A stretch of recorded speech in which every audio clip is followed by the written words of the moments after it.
The next poem, one of my professors at Fayetteville, where I did my Master's of Fine Arts, was a student of Seamus Heaney. And Seamus Heaney gave him an assignment to write a poem based on the prompt, "When I put my ear to the ground, I hear." Thus, I was given the prompt, as teachers give prompts that their teachers gave them. And this was my response to that. And the one thing you'll need to know is that the Laurentide ice sheet was one of the last glaciers in North America at the end of the Ice Age, and it covered most of Iowa. Fence line to hill rise. Across this prairie, the Laurentide ice sheet left behind boulders the size of combines and grain trucks, the kind of rock that refuses to be dug up, that demands to be given into and gone around. Today, echoes of the receding ice sound in the plow blade's long rasp, unzipping the spring soil, opening a furrow from fence line to hill rise. Every farmer knows the feel, the taste of good dirt, the glacial drift that sifted into the scarred crust and evened us out, made these acres fertile and sacred, gave birth to prairie grass and rivers fanned like fingers. Smaller stones rise up each year, heaved to the surface by frost, to clank against the disc blades, forcing us to reclaim the fields. The earth gives birth to what it wants, fodder for cairns at the fence rows. And somewhere along the lines of writing this book, I started writing about some saints, but they aren't real saints. You're not going to find them in any religious text. I'm making them up.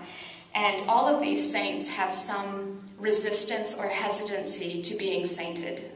Perhaps they feel they don't deserve it, or they aren't ready for it, or you'll see as we go along. And in this first one, when you hear the word raised, you should hear it as R-A-Z-E-D, as in torn down, not raised up, which I find fascinating, that homonym. So, the once-winged saint. After the wilding crowd had raised her wings, her body shriveled into death. For 3 days the mirror proved no breath, yet the nubs at her shoulder blades bled, blood bright hot and red. Her mother bound the wounds with white linen, the cloth the first relic. In the aftermath, her sister crawled through the grass, plucked out the faint remains of feathers. Even then, the women understood that the village martyrs what appears as other and then repents. A century later, the once-winged saint resides in a windless marble shrine, still feels the ache, the pull of every relic long since scattered. And as a tribute to the tornadoes that have devastated both Arkansas and many other states around the country, including Iowa, I'm going to read The Fledgling Saint. Cast out by rough winds and a roar louder than his father's voice, the boy emerged unscarred, though the frame house shattered in the hands of a vengeful God. Orphaned in the aftermath, the father body carried off and buried in a field of debris. The mother body caught hold by the breath of the devil, already a 2-year absence before the wind. The boy collected her journals, pried loose from the hidden place, and packed them in a leather satchel, carrying her heavy scrawl from prairie towns to cities on the river. With one hand on her words, one fist threatening God, and a voice packed with his father's rage, he could collect the clouds and fling the funnels far from any home.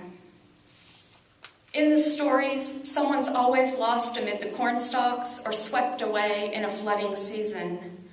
Most nights, the children ask for the one about the girl who refused to mind, who followed a pair of cabbage moths into a field of alfalfa ready for the reaping.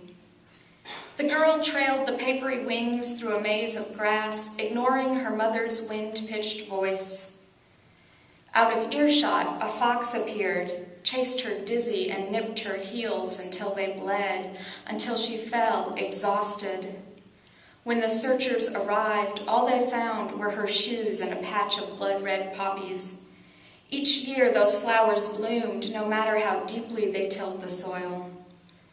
Most nights the children dream of teeth sharp as a reaper's blade, of the search without rescue.